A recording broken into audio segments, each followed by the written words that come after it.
Now read this. Hello and welcome back to Now Read This, the Chronicles of Prydain, Book 3, the Castle of Llyr, Chapter 9, the Luck of Rune. "He's found her!" Terran shouted as the companions pressed around the frantic crow. "Where has Mag taken her?" "Allo!" croaked Cor. "Allo!" "The river!" Terran exclaimed. "How far is it?" "Close, close," replied Cor. "No question of going back to Danis Rident now," cried Prince Rune. "Mag's in our hands. We'll have the princess back again in no time at all." "If Leanne doesn't have us in her paws first," muttered Fluda. He turned to Terran. "Can Cor bear word to the Master of Horse? I don't mind telling you I should feel safer with a few warriors behind me." "We dare not lose time," Terran answered. "Prince Rune is right. We must act now, or Mag will slip through our fingers. Quickly, old friend," he said to Cor, urging the crow aloft. "Guide us to the Allo." They set off in haste. The crow fluttered from one tree to the next, jabbering impatiently until the companions drew closer. Then, launching himself once more into the air, Cor straight onward in the direction he wished them to follow. The crow, Terran knew, was doing his best to bring them as quickly as possible out of the hills, but many times the forest and underbrush formed such a tangled barrier the companions were forced to draw their swords and hack their way through. Their path did not ease until well past midday, when Cor led them across a low, rolling plain which soon fell into pebbly ravines. The turf was short and stubbly, with many splotches of bare ground where chalk-white boulders were strewn like giant hailstones.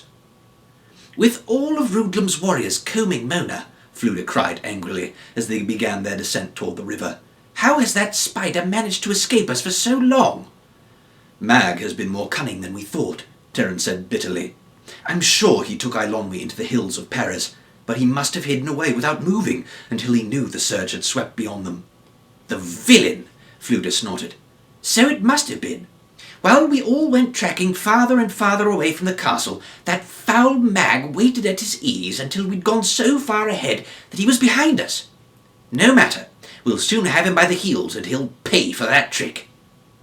Cor, circling in great loops above the companions, had grown more agitated and began a raucous croaking. Terran caught a glimpse of the Allo flashing below. Cor, in a burst of speed, flew directly toward it. With Prince Rune gasping and puffing behind them, the companions ran down the slope. Cor, lighting on a branch, madly flapped his wings. Terran's heart sank. There was no trace of Eilonwy or Mag. In another moment, he dropped to one knee. "Fluda!" he shouted. "Quickly! Here are hoof prints! 2 horses!" He followed the trail for a few paces, then halted, puzzled. "See this!" he said to the bard and Gurgi, who had come up beside him. "The tracks followed different paths. I don't understand what could have happened. Prince Rune," he called, "can you see anything of the steeds?" No answer came from the Prince of Mona. Terran leapt to his feet and spun about. "Rune!" he cried. But there was no sign whatsoever of the prince. "He's wandered off again!" Terran shouted furiously. "Feckless dolt! Where has he gone?" Calling anxiously for Rune, the 3 raced on to the riverbank. Terran was about to set off alone to seek him when the Prince of Mona appeared from a stand of willows. "Hello, hello!" Rune hurried forward, beaming delightedly. Before the relieved but angry Terran could take him to task, the prince called out, "Look at this! Amazing! Really astonishing!" Prince Rune held out his hand. In it lay Eilonwy's bauble. His heart pounding, Terran stared at the golden sphere. "Where did you find this?" "Why, over there," answered Rune, pointing to a moss-covered rock. "While you were looking at hoof prints, I thought I might go and search somewhere else to save us time, and this is what I found." He handed the bauble to Terran, who carefully tucked it into his jacket. "He's led us to the fresh tracks," said Fluda, studying the grass. "Something fairly large and flat has been dragged along here." He scratched his chin thoughtfully. "I wonder, a boat? Could it be? Did that sneering spider have one ready and waiting? I shouldn't be surprised if he had planned it all before Eilonwy reached Mona." Terran strode down the bank. "I see footprints," he called. "The ground is badly torn. Eilonwy must have struggled with him. Yes, right there. And there she would have dropped the bauble. In dismay he looked at the wide, rapid-flowing Alor. "You have read the signs well, Fluda," he said. "Mag had a boat here. He set loose the horses and let them run as they pleased." Taran stood a moment watching the turbulent water, then drew his sword. "Come, lend me a hand," he called to Gurgi and the bard, and ran to the willows. "I say, what have you in mind?" cried Rune, as Taran chopped hastily at the lower branches. "Making a fire? There's hardly any need." "We can build a raft," replied Taran, throwing the cut branches on the ground. "The river has helped Mag, now it shall help us." The companions ripped vines from the tree trunks and lashed the cut branches together, lengthening the makeshift cords with strips torn from their own garments. Ungainly though it was, and looking more like a bundle of kindling wood, the raft was soon ready. But no sooner had Taran begun tying the last knots in the tangle of vines and rags than Gurgi shrieked in fear. Taran leapt to his feet and spun around as Gurgi gestured wildly toward the trees farther up the riverbank.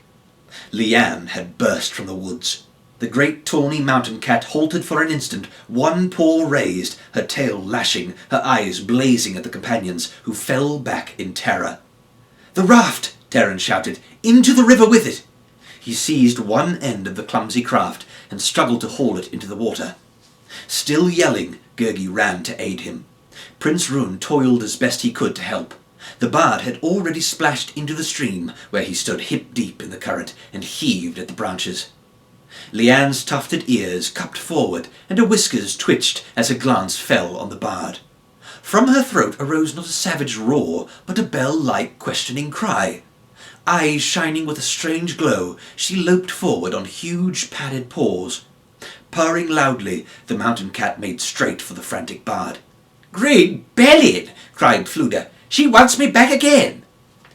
It was then that Kor, perched on a low branch, beat his wings and launched himself against Lyanne. Squawking and croaking at the top of his voice, the crow swooped down on the astonished beast. Lyanne stopped in her tracks and roared angrily. Flying at full speed, Kor passed within a hair's breadth of Lyanne's mighty head, striking out with his wings and pecking at her with his sharp beak. Taken by surprise, Lyanne fell back on her haunches and turned to face the crow. Kor veered in a tight circle and swooped again. Lyanne sprang into the air, claws unsheathed and slashing. Taran cried in dismay as a cloud of feathers floated downward, but an instant later he saw the crow still aloft and plunging again toward Lyanne. Dancing in front of her like a large black hornet, Kor jabbered impudently as though daring the beast to catch him, flapped his wings in her face and sped away once more. At his next dive, which brought him so close that Lyanne's teeth snapped shut on one of his tail feathers, Kor seized and tweaked a curling whisker. Yowling furiously, forgetting the bard and the struggling companions, Lyanne raced after the crow, who flapped from the riverbank into the woods. Lyanne followed, and her roars echoed among the trees. With a final heave, the companions flung the raft into the river and scrambled aboard. The current snatched and spun the craft, nearly capsizing it before Taran could thrust a pole into the water. Fluda and Gurgi fended the raft off from a threatening boulder. Prince Rune, drenched to the skin, paddled desperately with his hands. In another moment, the raft righted itself and the companions skimmed rapidly downstream. Fluda, whose face had turned deathly pale, gave a sigh of relief. "I feared she had me for sure. Believe me, I couldn't stand another bout of harping like the last one. I hope Kor fares well," he added anxiously. "Kor will find us again," Taran assured him. "He's clever enough to stay out of Lyanne's reach until he knows we're safe. If she keeps chasing him, I'm certain she'll have the worst of the battle." Fluda nodded, then turned and glanced back over his shoulder. "In a way," he said, with a note of regret in his voice, "it's the first time my music has really been, in a manner of speaking, sought after. In this case, if it weren't so dangerous, I should call it downright complimentary." "I say," called Prince Rune, crouching at the front of the raft, "I don't mean to complain after all the work you've done, but I think something's breaking loose." Taran, busy steering, glanced down in alarm. The hurriedly knotted vines had begun to give way. The raft shuddered in the swift current. With the pole, Taran thrust deeply for the river bottom, seeking to bring the raft to a halt. The current bore it onward, and the branches bent and twisted as the water poured through the gaps. One of the vines parted, a branch ripped free, then another. Throwing aside the useless pole, Terence shouted for the companions to jump clear. Seizing Prince Rune by the jacket, he sprang into the river. As the water closed over his head, Prince Rune kicked and struggled wildly. Terence tightened his grip on the foundering prince and fought his way to the surface. With his free hand he clung to a boulder and gained a foothold among the shifting stones. Heaving with all his strength, he dragged Rune ashore and flung him to the bank. Gurgi and Fluda had managed to catch hold of what remained of the raft and were hauling it into the shallows. Prince Rune sat up and looked around. "That's the closest I've ever been to drowning," he gasped. "I've often wondered what it was like, though now I don't think I'd care to know." "Drowning?" said Fluda, staring at the wreckage of the craft. "Worse than that, all our labour has gone for naught." Terence rose wearily to his feet. "Most of the branches can be used. We'll cut more vines and start again." The discouraged companions turned to the task of repairing the raft, now strewn in pieces along the bank. The work went more slowly than before, for the trees grew sparser here and vines were scarce. The Prince of Mona had made his way to a clump of osiers, and Terence glimpsed him tugging away, trying to uproot them. The next instant, Rune was no longer in sight. With a shout of alarm, Terence dropped his armload of vines and ran toward the spot, calling Rune's name. The bard looked up. "Not again!" he cried. "If there were a field with one stone, he'd trip over it. A flam is patient, but there are limits." Nevertheless, he hurried to join Terence, who was already kneeling among the osiers. At the spot where Rune had been standing was a gaping hole. The Prince of Mona had vanished. Hey, you want to buy something? You can check the description for my books and audiobooks. Thank you so much for watching, and don't forget to like and subscribe for more content.